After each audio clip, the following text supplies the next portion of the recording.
That's how simple it is to reach the world, Kathy. So thank you, Kathy, Wonderful. for coming in again. My Of course, pleasure. now for a lecture. We've done our evolution of a mediator. We've done lots of those. But at the end of the whole thing, will you get the time right, the India time and the date right? That's the only thing that is. I know. Well, I use the international time converter, and it says that I'm a day behind you. And so, okay, I had it in my calendar at 6:30 this morning. And then I got worried. And so I thought, well, I better get up yesterday just in case, because I've messed it up before. So now I've written a little note in my calendar. So hopefully I'll have it right from now on. Yeah, what I'll do is from now on, I'll send you one of those Google Calendar entries, which you can go get, which can go into your calendar directly. Perfect. Perfect. So, and thank you, Olga, for joining us also. And it was Yes. obviously a wonderful conversation with you, in conversation with the beautiful mind. So Yes. thank you. So Kathy, Thank what you'll have to do is, Kathy, you'll have to just introduce yourself also. Talk Yes, about I will. yourself. This is I your will. show now. I am on Okay. mute. This is the difference between this and evolution of a mediator. I don't talk now. Okay. It's your No show. questions? Oh my goodness. Of course there will Okay. be. Of course there will be. At the end, maybe. But Okay. Yes. Well, and there will be participation in this one. I hope to. you know this participation in the sense it's a YouTube thing. So if someone online, we'll tell them if anyone's watching and wants to participate, yes. But otherwise, it's a show between you just have to think that it is an Right. audience which you can't see. Yes, I understand. So that's a little bit challenging, but anyway, I will introduce myself. My name is Kathy Porter. I'm a mediator in Western Canada, in a little town called Falkland, not the Falkland Islands, Falkland, BC. And it's 6:30 in the morning, so I'm waiting for my coffee.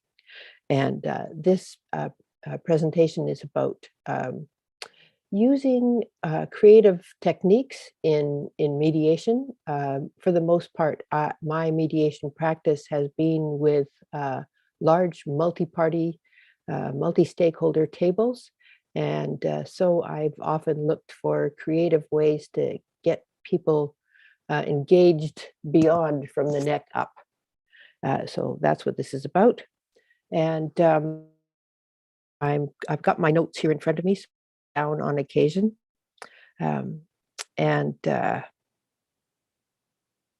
I think one of the reasons that I was attracted to this is partly working internationally and understanding that different cultures have different, as we were discussing, different ways of expressing different languages. English isn't always the first language that I'm speaking in right now.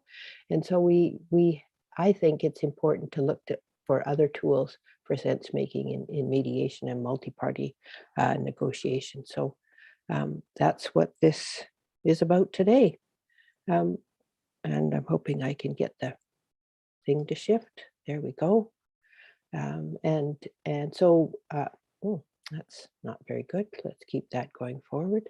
And so, of course, there are many ways, and mediators do draw on these different tools, like using singing. I'm not sure why that's not staying. Songs, poems, even plays. And so that's what I'm going to look at today. And the title of this presentation is Justice, and it's collaborative poetry in climate mediation. And so for this example, I'm going to use water policy as a theme, and I'll explain that shortly. But before I do that, I want to talk a little bit about the parties that are sitting at a table. And I think that we perhaps don't pay enough attention to this in multi-party mediations. We just come to the table and there are folks sitting around the table and we dive in. And I'm a big fan of stakeholder analysis. And one of the reasons for that is that some of the research talks about the role of that individual in the mediation. And we forget sometimes that that person, particularly in a multi-party mediation, has two roles, in fact. An inward-facing role where they are not at the table, but they are negotiating with and among the other parties that they represent in their organization, in their business, for their country. And so there's an active negotiation, perhaps even conflicts to be resolved in that inward-facing role. And there are also potentially, of course, conflicts and differences among the parties in the outward-facing role, sitting at the table. And so to understand that is to help those parties explore the problem to be solved in a constructive way, and fully engage. And so I think one of the other misconceptions, and probably not among mediators, but perhaps among parties who come to the mediation to participate, is that it's not all love and light. It's not all intended to be, let's get everybody on the same page right away. It's in fact is a process of getting an understanding of differences before we do the hard work of coming together. We have to have our perspectives diverge before we can have our perspectives converge, come together. And of course, in climate change mediation, as a complex, as a wicked or messy problem, there isn't one solution. There isn't one final, yay, we fixed it, come to moment in that process. There will be multiple solutions, and it will require that the parties at the table, both in their inward and outward facing roles, are very comfortable with the ambiguity of the moment and not knowing what the answer is. And so it's critical that we have ways to come together and understand people's perspectives. And for me, I think poetry is an interesting way to do that. And so that's what I'm going to talk about a little bit more now, as soon as I get the next slide to come up. So in collaborative poetry, come on. For me, it offers three roles. It offers a way to connect people with differing perspectives.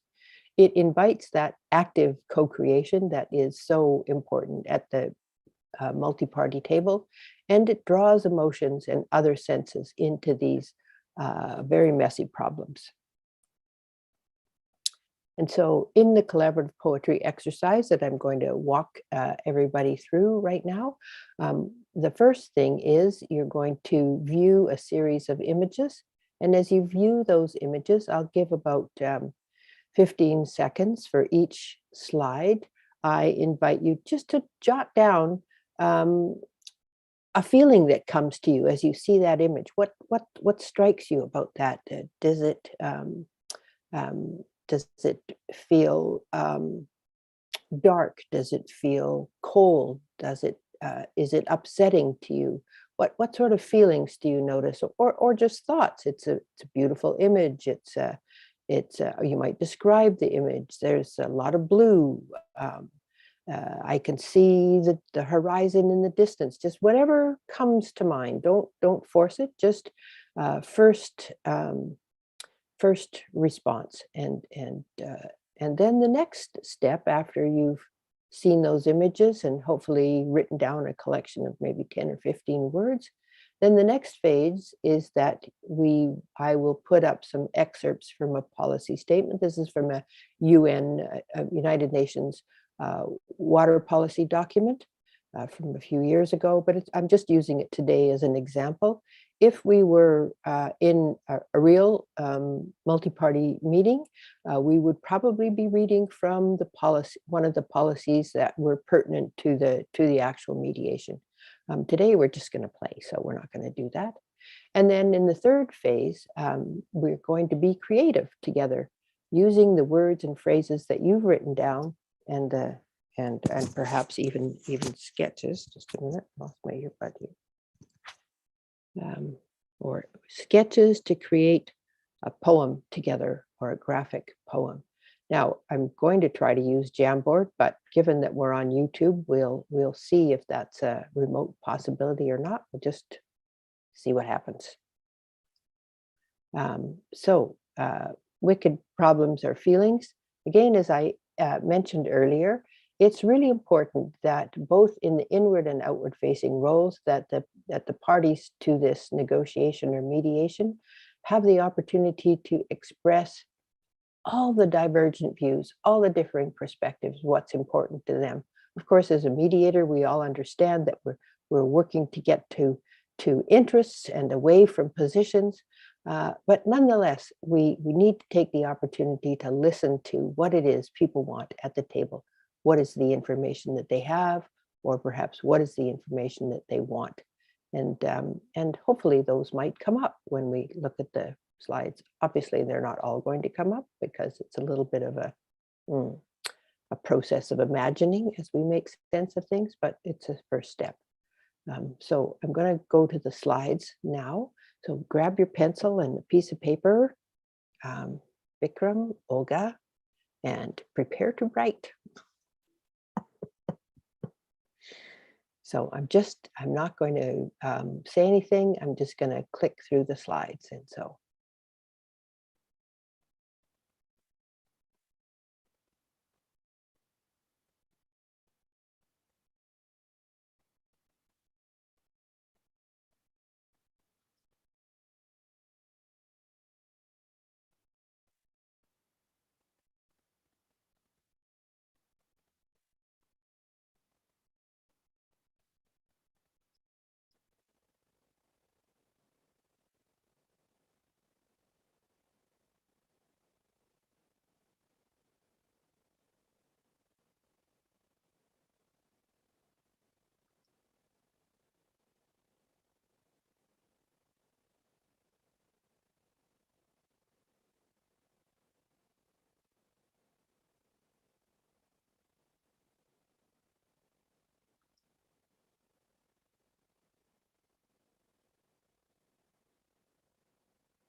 okay, so because we don't have a link, I'm going to invite you both to write some of the words in the chat.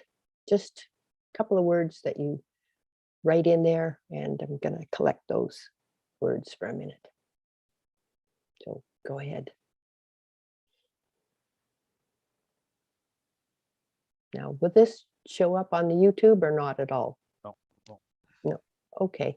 Well, then maybe we'll just move along then because we can't see it. Overwhelmed. Okay. I'm going to read them out. So feel free to put a few others in. Please, Olga, you have to put lots of them. From my side also, you have to put a few words. I'm overwhelmed with emotions seeing these pictures. Yes, I think it is overwhelming to see the pictures. I mean, they're beautiful in their own right, but they also remind us of the dire impacts of both disappearing glaciers and the snow that we rely on to get water, and the beauty of that water, of the ocean.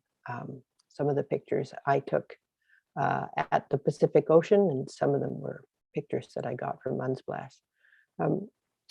But the point is that we have an emotional response to these images as they come up on the screen, as you said, a feeling of overwhelm, a feeling of great beauty. For me, what comes up is the loss.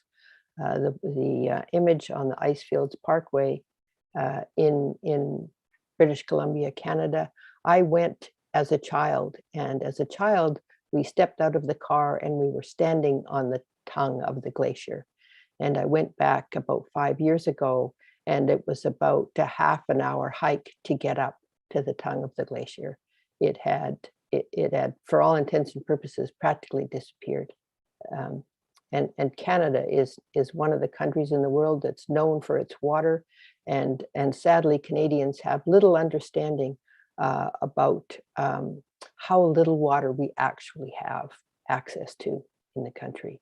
And so these are the kinds of um, thoughts and feelings that are going to emerge from seeing these feelings. And obviously, if I were conducting a mediation with at a local in a local community, I would be using images that I had taken from that community or invited the participants to share ahead of time. The same around international water disputes. I've worked in the past on Canada-US water issues with the International Board of Control. And people are very connected to place. And so the other thing that these images can do is connect people to place, elicit feelings that they might not otherwise have brought to the mediation table, that they're not necessarily thinking about. So I mean, of course, in a perfect world, we'd all be in the same place and we could go walk on the land. We could go and see the water, but we can't. If we live at the coast, go in a mediation to the glaciers and see what the glaciers are like. So imagery offers a way for us to connect with the issue in the place that we're talking about. And so that's that first step. And then if I can get this to move. Okay, so now what you're going to see, if I can get it to hold, go.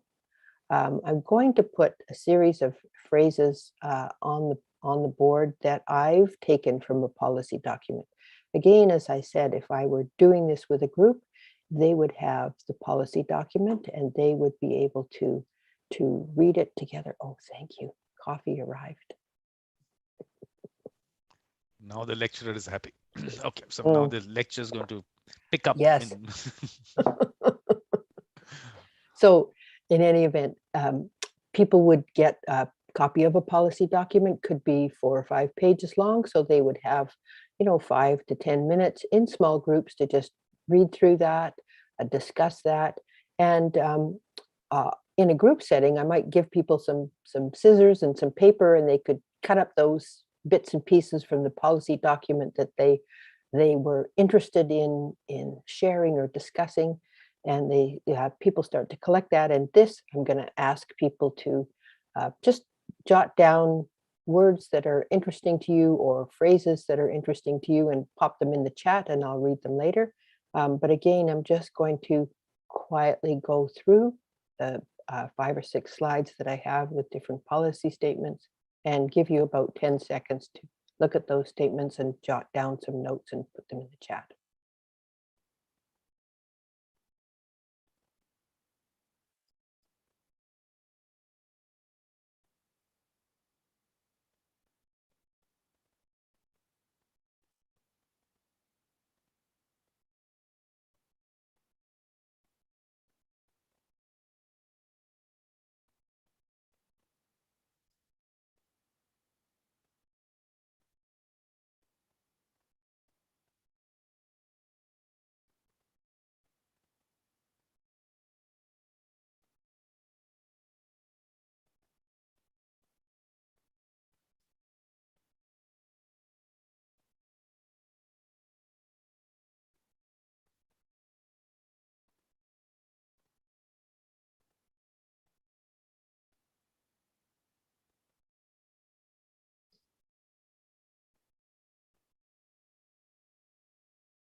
Okay, so now at this point, if either of you would like to put a word or a phrase in the chat, I'm going to have a very short poem.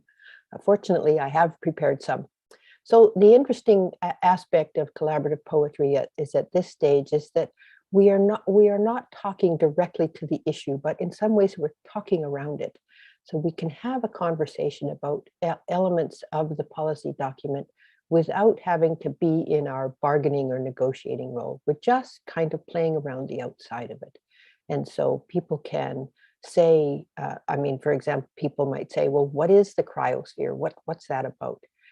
Or people might say, you know, where I live, sea level rise doesn't really impact me. Or where I live, I've already seen the impact of sea level rise. For example, in Vancouver, where I grew up on the coast, it's not on the outside ocean level, but it's on the ocean. And we've had our second king tide of the year. We haven't had those for many, many years now, but 2 in a season is very, very rare. The sea level came right up over the walkways that come around in the parks and everything, right up close to the roadways, and caused a lot of damage. And so, these are very real. Just trying to get rid of something that's on the screen here.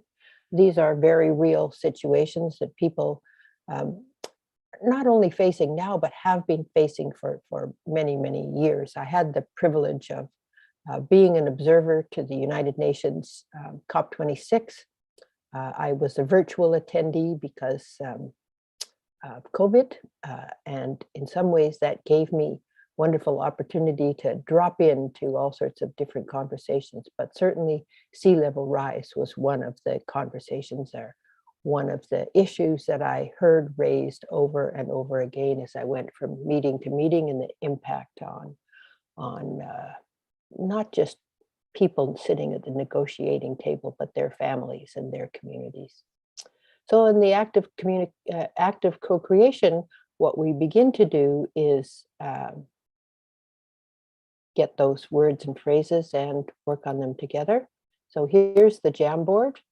In the Jamboard, what we might do is people might put an image, or they can use the Post-its. Now, obviously, this is just a screenshot, so we can't play with it.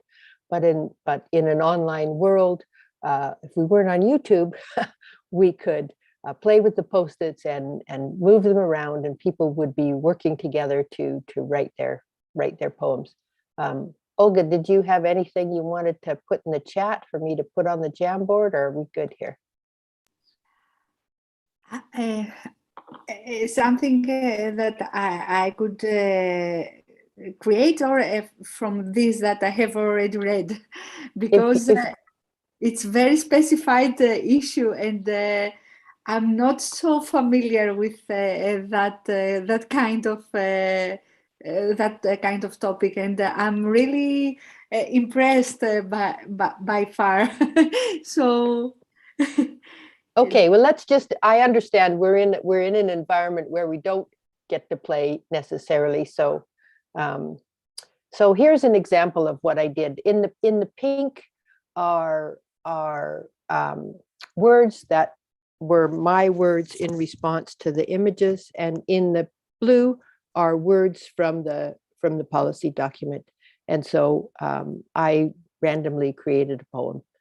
Oh, pervasive cryosphere, risk not your high mountains' ultimate demise. Take these tears, political, social, collective disregard, so deep, unfathomable, exposed. And so it's not about the poetry per se. It's about the idea of people having to work together to integrate their emotional response to an image with their sort of focused intent in terms of addressing a policy document.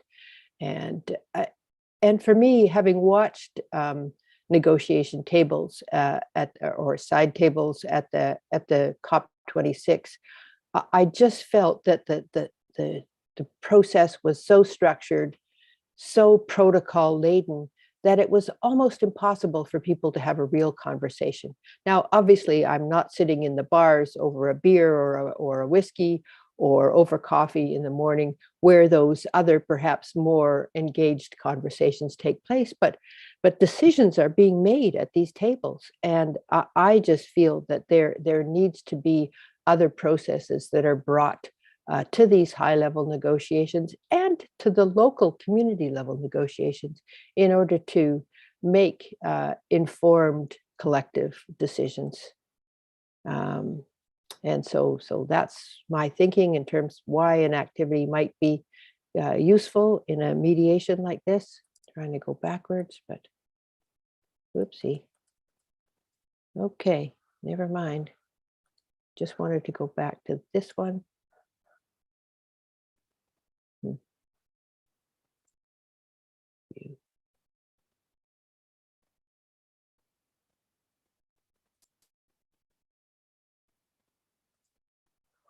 So here's an example of bits and pieces coming into the process to create a poem. So just some other thoughts that came as a result of just chatting with some other people about some of the thoughts that came through from those pictures. So just ways to use words.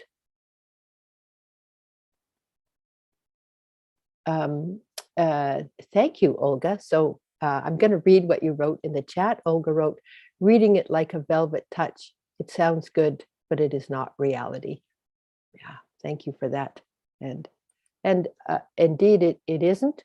And yet, from a sense making perspective, which is what we do at the mediation, help parties make sense of their differing perspectives, I just think it might be a useful tool. So that's really the end of my presentation. So I'm open to questions and conversation as always. So please, any questions? That's a short presentation, Kathy. That's a short presentation. I was really looking at a longer presentation. You were going to take us through all the work that you've done, those actual, I mean, experiences that you had. Something on that? Fair enough. Fair enough. Well, and I can speak more to that. I think that we need to do more research in the use of creative arts in mediation. I've my original degree 40 years ago or something like that was in physical education, and so I've always used collaborative games when there's a pause in the process where parties either need a break or are struggling to come together. Many years ago, I worked at an international think tank just outside of Vienna, Austria, where the US and the Soviet Union came together with 14 other countries from around the world to negotiate on some of the global issues of the time: human settlements, energy, water, environment.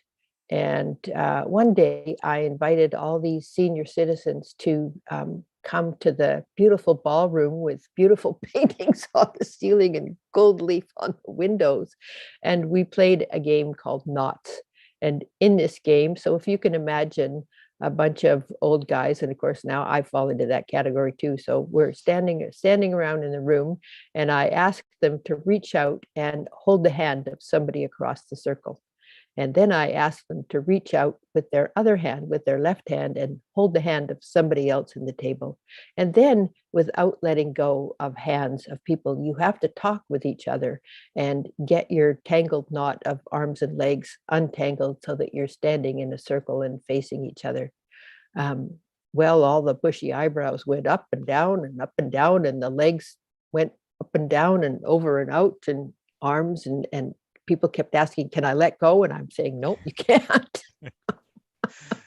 And eventually, these wonderful world-renowned scientists, whose names I will not share because I've put them in a rather uncomfortable position. Sadly, many of them are no longer among the walking on the face of the earth, but nonetheless, they eventually stood in a circle looking at, and they were laughing. And one of the things that came out of that was a deep understanding of how important it was to engage our entire body in understanding of the problems, and even not necessarily even the problems, because they were all working on different global issues, but a deeper understanding of what it was to collaborate. They had to talk to each other about things that they didn't normally talk about. They had to listen to each other in ways that they weren't used to listening. They're used to doing the kind of role I'm doing now, which is talking at people. And of course, they listen and engage in dialogue in the work that they do, but it just brought them a deeper sense of what it meant to be fully embodied in the problem that was to be addressed. And so that's and I've used it in other mediations where I've working at boards where the board is having a difficult time and they don't understand how to work together. And so I have a variety of games that gets them up out of their seats and playing around and having to touch each other and connect physically, things that we don't normally do in a high level business meeting because it could be, not very good. So I say, never mind. And often I get accused of being the teacher, but I don't really care. I get to be in charge. I get to get you up out of your seat and play. I've also used drawing in mediation.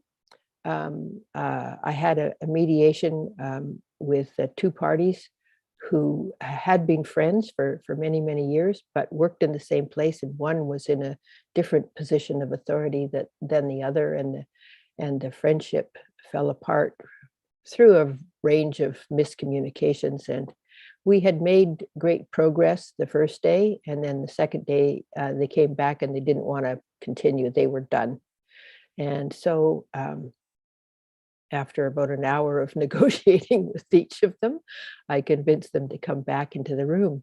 And what I did was summarize the theme that they'd identified from the day before. And then I gave them each a bright orange piece of paper and a box of crayons. And I said, I want you to draw what's going on for you, what's happening, what the problem is that you want to solve, whatever comes to mind, just draw. And I said, this isn't an art class. This is just an exercise in expressing what's going on for you and what you want to address. And so they kind of were actually maybe shocked or intrigued. I'm not sure what, but they both picked up the crayons and opened the box of crayons. And I said, and you get to keep the box of crayons and the picture. So they kind of chuckled, and then they started to draw. And I just sat quietly and just watched, and they began to draw. And after it wasn't very long, maybe even 2 or 3 minutes, somebody said something about what they were drawing. And then the other person said, and then they started to talk back and forth about what they were drawing, what was coming up. They didn't even look up from their paper. They just kept drawing and talking, and the conversation began to evolve from there. And after about 15 minutes, I said, are you interested in sharing what you've drawn? Are you interested in talking about what you've drawn? And they both were nodded, not quite excited, but, from a mediation perspective, excited enough that they were willing to share their images. And from there, a wonderful conversation ensued, and we were able to come to an agreement and write up an agreement that they both signed off on, and that was shared in confidence with their employer. And it was, and the fun thing was they both said, and we can take the pictures home. I said, yes, and you can take the crayons too. So those are just a couple of examples of bringing more creative processes into the mediation. And when I did my research for my master's degree, I interviewed mediators from around the world to see what kinds of creative processes they were using. And it was an absolutely amazing experience. People talked about looking for parties to give them other ways to express their experience, what they wanted. And this often resulted in people breaking out into song or writing a poem in response. um, or drawing a picture. Some mediators use games, particularly with older parties who have a long history, as we do in my family, of playing cards. Just the fact of holding a set of cards, or holding a bot, or holding a toy, um, or bringing something that is special to you into that mediation, even a rock, is a way that can both ground that person in the moment, keep them feeling connected, and can also give them something to talk about, give them something to share. And so I think that, particularly when working at senior tables where everybody thinks they're so important, I think we need to bring these kinds of processes more into those senior tables and break down uh, barriers, because these assumed positions of authority don't create connection. In fact, they disconnect. Um, and having spent a lot of time working at multi-party tables where they were senior leaders from governments at all levels, senior leaders from industry, and also people who were working in the not-for-profit sector, in the non-governmental organizations, uh, and and uh, um, and also indigenous peoples at the table, all with different histories, different educational expertise.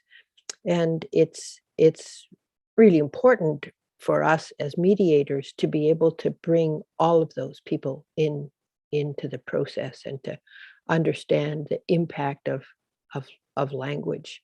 And Olga, your English is obviously not your first language, and so at the international level, at the UN, the language of exchange is English, and it's often people's second, third, fourth, fifth language.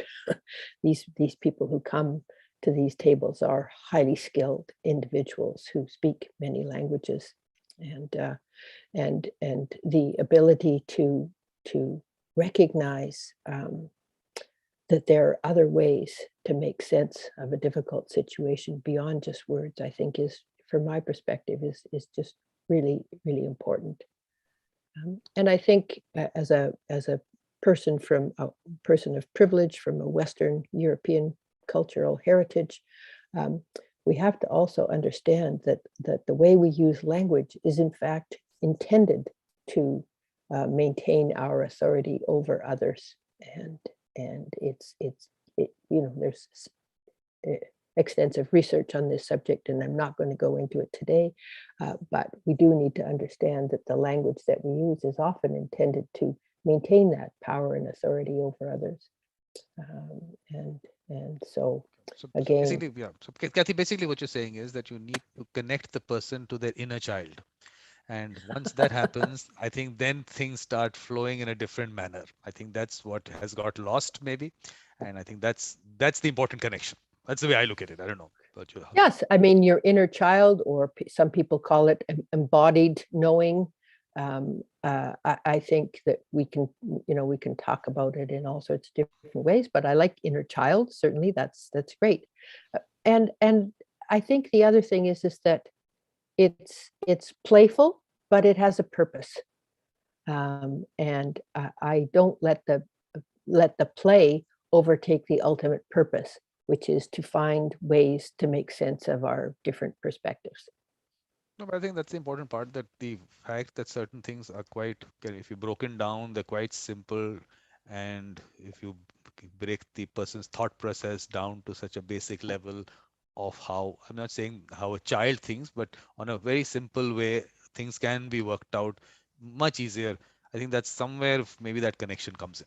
So that inner child is actually breaking things down to a very basic level, maybe. Right, and I think the other part of it is that we're not often, certainly at an international table where we're negotiating, or at a policy table, we're not often bringing our emotions to that table. We're leaving those emotions behind. We come with a straight face, and we're going to talk about important issues. And we're going to talk about Article 13, paragraph 2. And we forget that Article 13, paragraph 2 has an emotional content for other people who may not be sitting at the table. And some of the research shows that if there is a divergence of perspective at the inward-facing table, that is the organization that the person represents, then that carries over, not so much in terms of conflict, but in terms of the ability for that person to listen to the other perspectives at the table. And so drawing in these kinds of skills that bring out those other ways of knowing, I think is in fact critical to the success of those negotiations going forward. Also, maybe the person becomes more open to maybe just listen to someone else. You're opening a certain pathway somewhere where they're letting certain things flow in, which otherwise the person might have blocked. Some unclogging or something like that. Absolutely. And of course, not all people, I often hear people say, oh, I can't draw, or, I don't sing, or I don't whatever. It's like, I don't care about that. Everybody can draw. Pick up a pencil and draw a squiggly line. Okay, now draw a circle through that squiggly line. Excellent, you've just drawn a bird. People need to be, this is another inner child, perhaps, Vikram. They need to be taken by the hand and shown that they can do something. I've had tables perform plays for each other to present an issue, and is it playful? Yes, but it also has a serious aspect that people are being given a very different way to express their opinions and to hear, to listen to what other people have to say. Well, the other thing that you're bringing out that the person might not be able to draw, what is also coming out is that in their presentation or their preparation, they might have been very perfect. But to show them that everything doesn't have to be that perfect, there are other ways to look at things also, which might not look perfect to you, but it might make sense in some other way. Something like that. Well, I'm just thinking, yeah. No, that's actually a really good point, because working in the environmental sector for many years, one of the big conversations is always about data, and then the other thing that comes up as a way to avoid moving forward is we have insufficient data. So the idea to draw the connection between the imperfection of our drawing and the imperfection of the data, again, is an invitation for us to explore. Well, let's look at the data that we do have. Let's it's obviously telling a story. What is that story that we can use going forward here? I'm just going to ask Olga if you've got any comments or thoughts to share with us, because I'd love to hear. Now I'm in the position of being taught, because this lecture is really something new for my perspective. I have never thought about all these things that I have heard.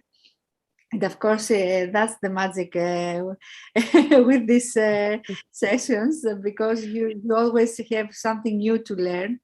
I cannot. I'm not right now in the position to make any input, because I want to process all this information in my mind, very new to me, and I want to discuss something else, because you changed that slide very very quick, and my eye fell in the word justice that was split, just eyes. And I was so shocked, because if it's just eyes, then why it's justice? I mean, justice is something warm, something that leads you to a solution that may warm your heart or your feelings. Why is just eyes? Sorry for taking you from no, absolutely not. It's a poem that I wrote to express that justice isn't always what we think it is, what it appears to be, and we need to recognize, particularly, my area of interest is in social justice, climate justice, and And that means that for many people, the justice that they are seeking comes within a particular legal framework that may not be the legal framework of their culture historically. And so it goes back to the use of language and the way that language is used and interpreted.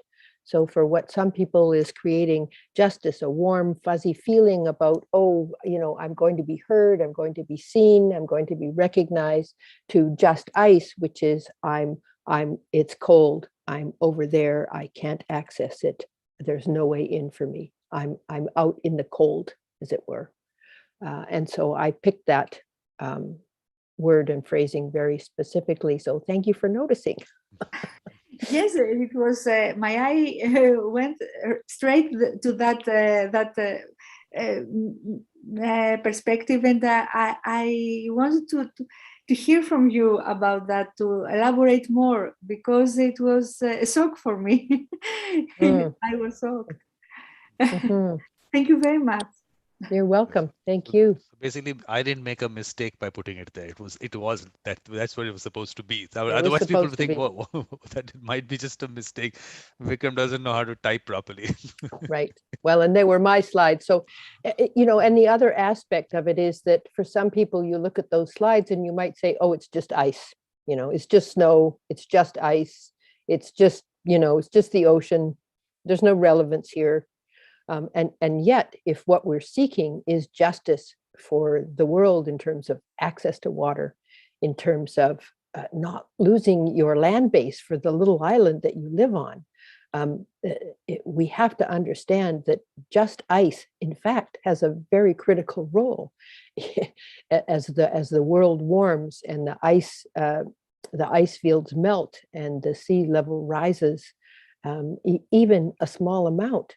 I mean, in the eastern seaboard of the United States, people in the lower income houses, hundreds of miles inland from the shore, have experienced flooding for years. That is directly related, by the research that I've read, to the sea level rise of even a couple of inches. And so we forget, and I think poetry is another thing that poetry can do, is it connects us to the global community. In fact, I'm just going to put a little plug for myself, because my book of poetry is about to be published. It'll be out in about a month. So I'll send the link to Vikram. Do we have a picture of that? Do we have a picture? No, I don't have the cover picture yet, but are we going to then discuss that book in my show, Talking Books? I think that would be fun. Yes. So as soon as your picture is up and whenever you want to do it, it's going to be out in print in a month. Out in print in a month. Very good. So that's going Can I ask something? Please. Where did you get this inspiration to write a poem? I mean, for me it's so difficult. How is what do you receive in order to deliver any feeling or thought through that poets? Well, I've always been intrigued by poetry. I think even as a child, I used to, when I was first at university, I used to go to the library and I would put on the headphones and play. In those days, we had records, and put on a record. I would listen to poets reading their poetry as I studied for my biology exam. It's a way into feelings and emotions that I find quite inspiring. And then I write about my own passionate life, and as I said, I've written poetry for years, but I've really written intensely for the last 5 years, in part being inspired by meeting someone and falling in love. So I highly recommend that for writing poetry. But can we hear one of those poems? Are you going to read something out to us? And you're talking about records. The conversation that I had with Olga, she was talking about LPs and about her grandmother gifting her an LP. And of course, Wow. yeah, so that was one important. But basically, what we were talking about, what Olga was telling us was that look, she has a daughter who's old. She's about 16, and the son is 6 years old, and how the difference in upbringing, that the daughter got whatever she wanted, and she's trying to see that the son appreciates whatever little he gets, and how Olga appreciated that LP that the grandmother said, I won't give it to you now. I'll give it on Christmas. And she remembered on Christmas. And when Olga got it on Christmas, the happiness, the excitement that she got at that moment was worth a lot, which otherwise kids might lose because they get so much all the time. So that was the kind of discussion we were having. Yes, yes, wonderful. And And I think, yeah. on that front, I think my father recognized my intrigue with poetry at a very young age. He gave me a book of sonnets for Christmas one year when I was, I think, only 12 years old. Half of them I didn't understand. And then before he died, he gave me a copy of Robert Browning's an old little book of poetry.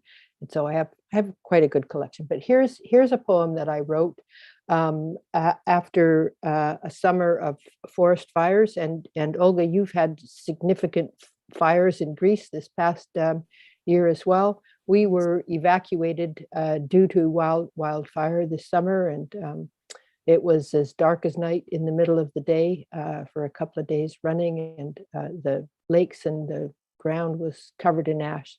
So this is a poem that I wrote as people were, fires were burning and people were coming into town to escape the fires. It's called Encore.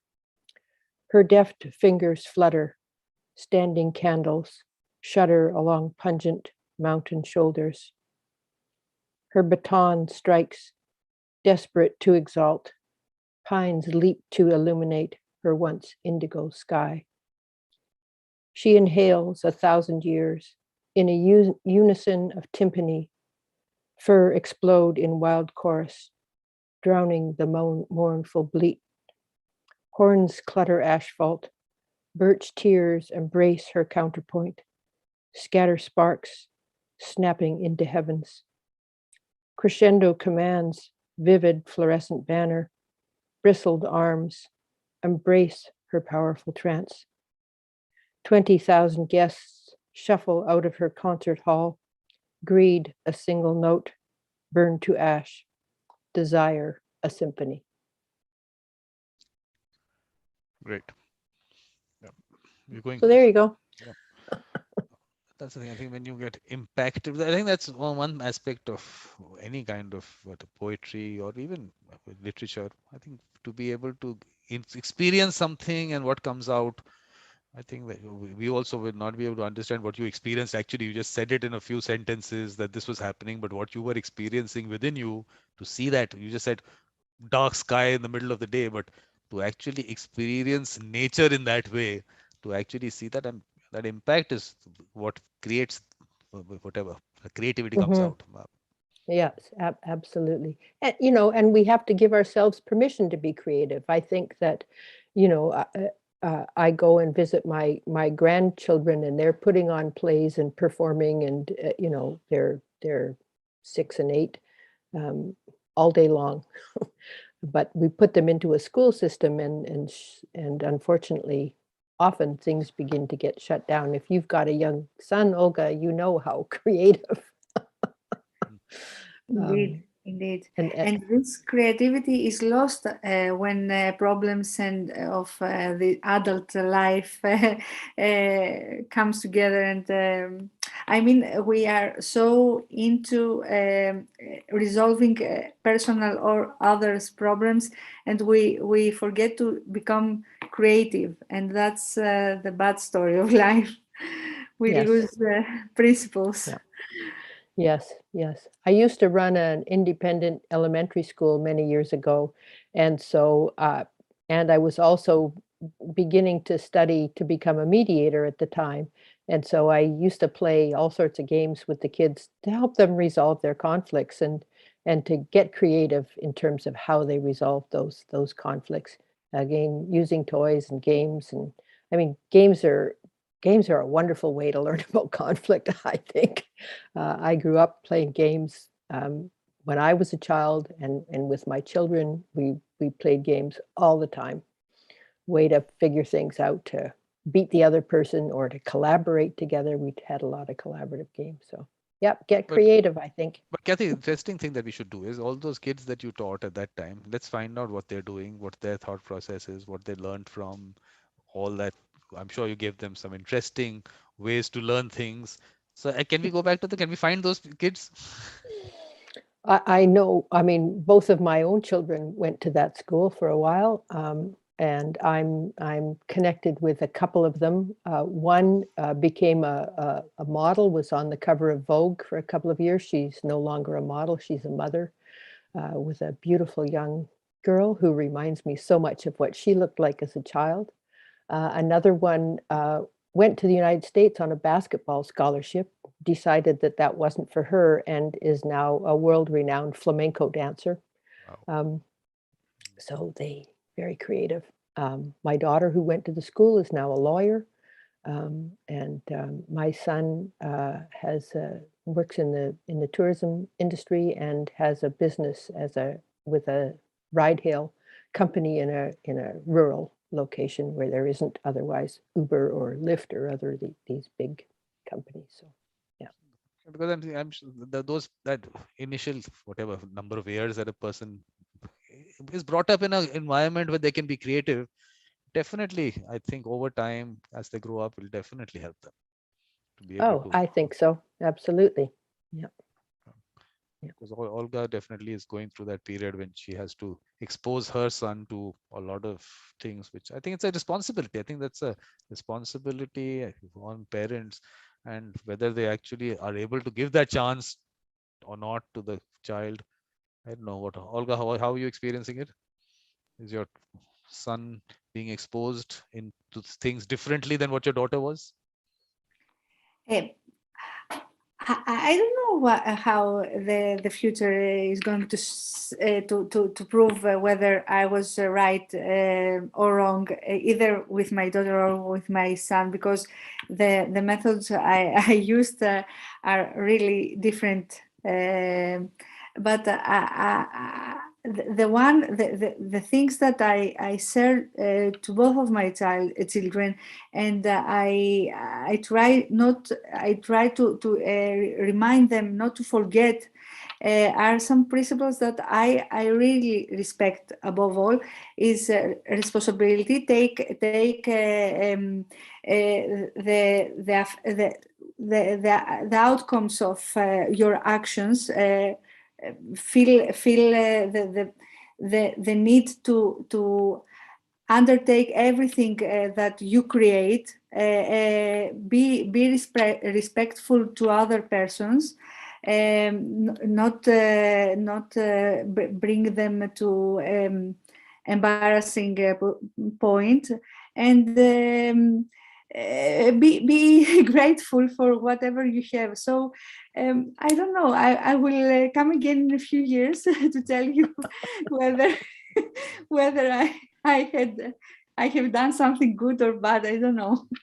No, But the interesting yes, thing, Kathy, that came out was that when Olga was talking about her life, she was talking about being influenced by her grandmother, the value system that her grandmother gave her. And I was just telling her this, that the evolution of a mediator was about that what you imbibed from the people around you, the experiences, all that makes you what as a mediator you are. I mean, those are important aspects. It's not about that 40-hour factories that you are put into. What life puts you through, and the kind of relationships that you have with the experiences that you have. And I'm even going back to saying that the way your parents were brought up, your grandparents were brought up, all that comes into the family, comes into your system. Everyone doesn't pick up the same thing. Her sister will not pick up the same thing as her. Everyone pick Yeah. up different things. So all that is so important, and which is what I've been trying to put across through that. That's why I took you through aspects of your life that whether you wanted to speak about or not, I don't know, but that was Well, purpose. Yeah. it's interesting, and I think it's a great gift to the world and to mediators to do that kind of in-depth reflection. And in fact, you'll see that in some of my poems. I've reflected on some of my experiences as a child. Olga, as a child, I went to live in Frankfurt in Germany when I was 11 years old. And we went to Berlin, across into East Berlin when there was a wall. We went through Hungary when there was only a red star on the top of the building. And you know, and then, as I indicated, I went back to Europe several other times, and I've been to Greece. um, and so, as Vikram is saying, these were quite formative experiences for me, for sure. And I certainly encouraged my own children to travel internationally because I felt I knew the benefit of that experience. So yeah, and we give children the gift of our being and the gift of our heritage. So No, but there is something to traveling, because Olga was talking about how she wants to take a car and travel all around the world. But I was telling her, don't take a car, take public transport, because the interactions that you will have on public transport, you will see a different side of people and the place. And that is something you can't get with that box that you travel in. It's a very different concept of traveling. So oh, I hopefully, agree. I agree. And particularly in Europe, the trains are absolutely amazing and lots of fun. But I'm not going to go into those stories oh, today. you So should, because you should tell, because Olga hasn't seen that episode of yours. Kathy also went all around Europe. She did a trip around Europe, and yeah, that was an interesting trip. Which she, yeah, yeah, yeah. yeah. Well, I took my daughter to Europe the year that she was graduating from high school, and we traveled by train. And we not only did we get to meet the people on the train and experience a different culture, but we experienced some of the challenges that people in those cultures were experiencing. For example, in Italy, the people on the trains who were responsible for putting down the cots overnight went on strike. And so while the beds were put down, we had no blankets or pillows or anything. And it was the summer. And so we only had summer clothes. So as we went through the Simplon Pass in the train, it got very cold. We wore our backpacks and all of the few clothes that we had. But then it was an opportunity to talk about what strikes were about, what were people looking for, why were we impacted by that. And so these experiences offer an invitation into a deeper conversation, for sure. Yeah, because that is something that you would otherwise maybe read one article in a newspaper saying there's a strike in Italy. These people went on strike. That's it. But what the whole concept around it and the background of it, real from real people, what they're experiencing, like you said, the effects of it, I think that is what you really want to see. I mean, not just Yeah, one line saying that this happened. yeah, So yeah, yeah, yeah. so now next, what is look, I'll tell you, I put out this Vision 2026. Okay, no one goes to my website, so definitely I don't expect you to also go through my website. I just put it out for my own purposes. No one reads it. That's a different thing. But there is a website called mediatorvikram.com. So in that there is a section called Vision 2026. So Oh, definitely, okay, Ken Cloak has given the inaugural thing, yes. launching it. So we had two of those episodes, and there's some Sri Rampanchu from India. He's done one. It's called Visionary, Mediation Visionary. So you'll also come on that and give your vision of evolution of mediators and mediation 2026. So that has to happen. Okay. Then, of course, I Okay. did a International Mediators Day and Peacemakers Day, which I've done. We'll talk about that later. What I did was I put down basic pointers. I'm not explaining them here. So I said culture and traditions. So connected to that is the symposium that I did. So a lot of thoughts on that came out there. Decolonization is another area which I think needs to be discussed, because decolonization of dispute resolution and people's thought process on that, and that dispute resolution only happens in courts and only lawyers do it. We have to take that off people's minds. So that is important. Then this heart, soul, and spirituality for me, the mediator mindset, these areas are important areas to discuss. So we're doing that on Friday with Gabriela. She's from Brazil. This topic. Wonderful. Okay, so voice and choice. Okay, but what I'm trying to get you to is this point, which is imagination, creativity, magic. Okay, these are areas as part of mediation that we need to discuss. So I'm thinking, let's not put this as a lecture. Let's put it as part of this Vision 2026, imagination, creativity. And I'll just show you what I am doing in terms of the heart, soul, and spirituality. Mhm. So then you will, I think that's a good thing. I think maybe we need to have such sessions on a lot of creative ways that people are practicing the profession, or not a profession. Again, that also I have a question mark. So that Mhm. Mhm. I mean, we all live with conflict. We all need to have, you know, good skills. So this is how it's going. So this is that vision 2020, heart, soul, and spirituality. So I think okay, yours great. should come under imagination, creativity, and magic. I think instead of the lecture part of it. That's what I was trying to get Yes, across. yes. I mean, I do have tools where I can engage people online in activities. YouTube isn't as well suited to that, obviously, but one of the things we might think about doing, Vikram, is to do some of these creative processes in a Zoom environment and record that, and then we could play that and the discussion onto the YouTube at a later time. Just one way to do it. I'm going to be giving a similar talk this Friday for the Mediators Beyond Borders International Creative Arts Subcommittee. And again in March for a local mediation group. Hopefully I'll get better at it as time goes by. No, what we can do is we can actually put it out as an interactive session. What has happened with me is that people have realized that there's too much content is going out, and they will watch it on YouTube over at their convenience.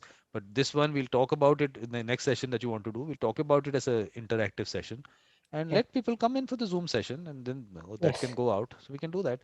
That wasn't put out in this one because obviously it No, went out as a lecture thing. But I of think course. we'll put it as part of that Vision 2026 and the interaction part of it and everything. And so I'll put this clip out. I mean, the link to this, so they'll understand what kind of thing that you want to do. So I think Mm-hmm. that should be okay. Sounds good. But Sounds but good. one only thing I'll have to again, I think, repeat this whatever I'm doing in February. I did it when Olga's thing, but I should do it here also. Quickly put it out so that people know. So this is Olga's in conversation. This is your lecture, which might change to Vision 2026. This is heart, soul, and spirituality and conversation. This one, Mahatma Gandhi and mediation. Mm. Staying. This is from Russia. I was telling Olga also. I don't know whether you saw the clip that she had sent. Was good, nice for New Year's. So Mm. the experiences. So these are all the Weinstein Jams International Fellows, which I'm covering. Right. And then we have in conversation, Michael Lang as mediation visionary. Yep. You also have to also, I mean, okay, this Oh, Bernie's book. Bernard Meyer. Yep. Mm-hmm. Discuss that book with him. You can also join the conversation. Although I Mm. always say the people who read the book, but doesn't matter. You can just come in for the conversation. The Zoom link remains the same. Then Einstein, and that's about it. Wonderful. You know, Vikram, I just have to thank you again for the wonderful work that you do sitting in your magnificent studio there, with your fingers controlling people around the world, drawing them together. And you know, I just think it's a great gift, and it's a great gift to me. So thank you so very much. I appreciate it. And Olga, lovely to meet you. Maybe we'll get you in another interactive session in the future.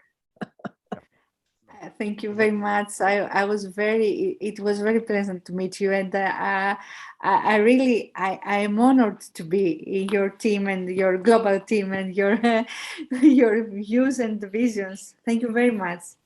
Thank you. Yeah. So, and Kathy, you're actually that vision that you have to put across whenever you want to do it in March, you will do it in March. But Okay. properly thinking about how you are looking at the next 5 years and what are the challenges that you think will come in, and just a larger vision of where you Okay. see mediation and mediators. So Yeah, I've actually written a document about that, so happy to share that. very nice. Good. I'll put some more thinking to that, and happy So, to chat again. so we'll keep Okay. it for March whenever in March you have time. I would normally fix it right here, but I don't know whether you have your diary with you or whatever. I don't, so no, Yeah, I know, we'll do it. exactly. We'll do Yeah. it on LinkedIn or something. But only thing Okay. is we'll get this time, we'll get the day and the time right. Yes, I've made a note. No, actually, Olga, this what's is going to happen? No, what's going to happen, Kathy, is that your Pacific Standard Time will become Pacific Daylight Time. yeah, I So, know. yeah, so the India time will change in that sense for you. So for me, just get used to, because you'll get used to this 6:30 or 8 o'clock, and that will not be the same for you. So we'll have to see what I know. date. So I'll send you the link, that the time zone thing that I converter that I sent to people. You can actually put Okay, the date there and check with the perfect. date. Don't check a general Yes. thing there. So, Okay, I'll thank do you very that. much, Kathy. Thank you very much for Thank coming you. in and always being Okay. part of whatever events I do. And thank you, Olga, for being part of